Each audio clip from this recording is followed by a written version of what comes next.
ಯುಗಾದಿ ಹಬ್ಬದ ಸ್ಪೆಷಲ್ ಬೇವು ಬೆಲ್ಲನ ನಮ್ಮ ಮಲೆನಾಡು ಕಡೆ ತುಂಬ ರುಚಿಯಾಗಿ ಮಾಡ್ತೀವಿ. ಬೇವು ಬೆಲ್ಲನ ಬೇರೆ ಬೇರೆ ಕಡೆ ಬೇರೆ ಬೇರೆ ರೀತಿ ಮಾಡ್ತಾರೆ. ಆದರೆ ನಮ್ಮ ಮಲೆನಾಡು ಕಡೆ ಮಾಡುವಂಥ ವಿಧಾನ ಇದೆಯಲ್ಲ ತುಂಬ ಈಸಿಯಾಗಿ ಮಾಡುವಂಥದ್ದು. ಇದಕ್ಕೆ ಮೊದಲು ನಾನಿಲ್ಲಿ ಹುರುಗಡ್ಲೆ ತೊಗೊಂಡಿದ್ದೀನಿ. ಇದನ್ನು ಅಂಗಡಿಯಿಂದ ತಂದ ಮೇಲೆ ಒಂದ್ಸಲ ಕ್ಲೀನ್ ಮಾಡಿ 1 ಗಂಟೆ ಬಿಸಿಲಲ್ಲಿ ಒಣಗಿಸಿಟ್ಕೊಂಡ್ರೆ ಒಳ್ಳೆಯದು. ಹಾಗೆಯೇ ಸ್ವಲ್ಪ ಕೊಬ್ಬರಿ ಬೇಕು. ನಾನಿಲ್ಲಿ ಅರ್ಧ ಕೊಬ್ಬರಿ ತೊಗೊಂಡಿದ್ದೀನಿ. ಇಷ್ಟೇನು ಬೇಡ, ಇದರಲ್ಲಿ ಅರ್ಧ ಸಾಕು. ಮೇಲ್ಗಡೆ ಕಪ್ಪು ಪಾರ್ಟ್ ತೆಗೆದು ತುರಿದಿಟ್ಕೋಬೇಕು. ಹಾಗೆ ಇನ್ನು ಮುಖ್ಯ ಅಂತ ಹೇಳಿದರೆ ಕಹಿಬೇವು. ಇದರಲ್ಲಿ ಒಂದು 10 ಎಲೆನ ತೊಗೊಂಡು ಚಿಕ್ಕದಾಗಿ ಕಟ್ ಮಾಡಿ ಇಟ್ಕೋಬೇಕು. ಈಗ ಇನ್ನು ಎಳ್ಳು ಕೂಡ ಅಷ್ಟೇ ಇಂಪಾರ್ಟೆಂಟ್. ಇದಕ್ಕೆ ಕಪ್ಪು ಎಳ್ಳು ಮತ್ತು ಬಿಳಿ ಎಳ್ಳನ್ನು ನಾನು ಸಮನಾಗಿ ತೊಗೊಂಡು ಇಲ್ಲಿ ಮಿಕ್ಸ್ ಮಾಡಿ ಇಟ್ಕೊಂಡಿದ್ದೀನಿ, ಅಥವಾ ಯಾವುದಾದ್ರೂ ಒಂದೇ ರೀತಿ ಎಳ್ಳು ಕೂಡ ತೊಗೋಬೋದು. ಇಲ್ಲಿ 1 ಬೌಲ್ ಆಗೋಷ್ಟು ಪುಟಾಣಿನ ಒಂದು ಮಿಕ್ಸರ್ ಜಾರಿಗೆ ಹಾಕ್ಕೊಂಡಿದ್ದೀನಿ. ಮಿಕ್ಸರ್ ಜಾರಲ್ಲಿ ಸ್ವಲ್ಪ ಕೂಡ ತೇವಾಂಶ ಇರಬಾರ್ದು. ಇವಾಗ ಇದನ್ನು ನಾವು ಪುಡಿ ಮಾಡ್ಕೋಬೇಕು. ತುಂಬ ನುಣ್ಣಗೆ ಮಾಡ್ಕೋಬೇಕು ಅಂತಿಲ್ಲ. ಮೊದಲು ಇದನ್ನು ತರಿಯಾಗಿ ಈ ರೀತಿ ಮಾಡ್ಕೋಬೇಕು. ಆಮೇಲೆ ಇದಕ್ಕೆ ಬೆಲ್ಲ ಮಿಕ್ಸ್ ಮಾಡ್ಕೋಬೇಕು. ನಾನಿಲ್ಲಿ ಮಾಡ್ಕೊಂಡಿದ್ದೀನಲ್ಲ ಈ ರೀತಿ.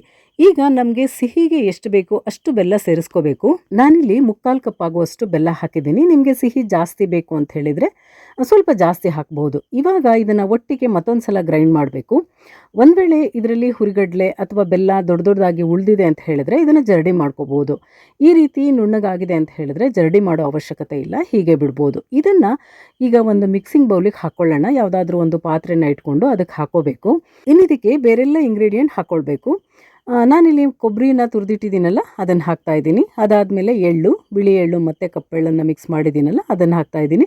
ಅದಾದಮೇಲೆ ಕಹಿಬೇವನ್ನು ಈ ರೀತಿ ಚಿಕ್ಕದಾಗಿ ಕಟ್ ಮಾಡಿ ಹಾಕ್ಕೋಬೇಕು. ಒಂದು ವೇಳೆ ಬೇವಿನೆಲೆ ಹಸಿಯಾಗಿದೆ ಅಂತ ಹೇಳಿದ್ರೆ ಒಂದು ಫ್ರೈಯಿಂಗ್ ಪ್ಯಾನಿಗೆ ಹಾಕಿ ಅದನ್ನು ಸ್ವಲ್ಪ ಹುರ್ಕೊಂಡು ಪುಡಿ ಮಾಡಿ ಹಾಕಬೇಕು. ಹಾಗೆ ಬೇವಿನ ಎಲೆನ ಸ್ವಲ್ಪ ಜಾಸ್ತಿ ಕೂಡ ಹಾಕ್ಬೋದು. ಸ್ವಲ್ಪ ಕಹಿ ಇದ್ರೇನು ಬೇವು ಬೆಲ್ಲ ಚೆನ್ನಾಗಿರುತ್ತೆ.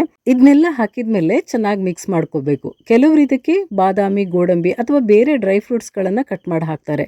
ಆದರೆ ಸಾಮಾನ್ಯವಾಗಿ ನಮ್ಮ ಮಲೆನಾಡು ಕಡೆ ಅದೆಲ್ಲ ಏನು ಹಾಕೋದಿಲ್ಲ ಬೇವು ಬೆಲ್ಲಕ್ಕೆ. ಇಷ್ಟಾದರೆ ನಮ್ಮ ಮಲೆನಾಡು ಸ್ಟೈಲ್ ರುಚಿಯಾದ ಬೇವು ಬೆಲ್ಲ ರೆಡಿ ಆಯಿತು. ಹಬ್ಬದ ದಿನ ಮೊದಲು ದೇವರಿಗೆ ಬೇವು ಬೆಲ್ಲ ನೈವೇದ್ಯ ಮಾಡಿ ಆಮೇಲೆ ಮನೆಯವರೆಲ್ಲ ತಿನ್ನೋದು. ಇದರ ಹಾಗೇನೆ ಜೀವನದಲ್ಲಿ ಬರೋ ಸಿಹಿ ಮತ್ತು ಕಹಿನ ಸಮನಾಗಿ ಸ್ವೀಕರಿಸಬೇಕು ಅನ್ನೋದು ಇದರ ಉದ್ದೇಶ.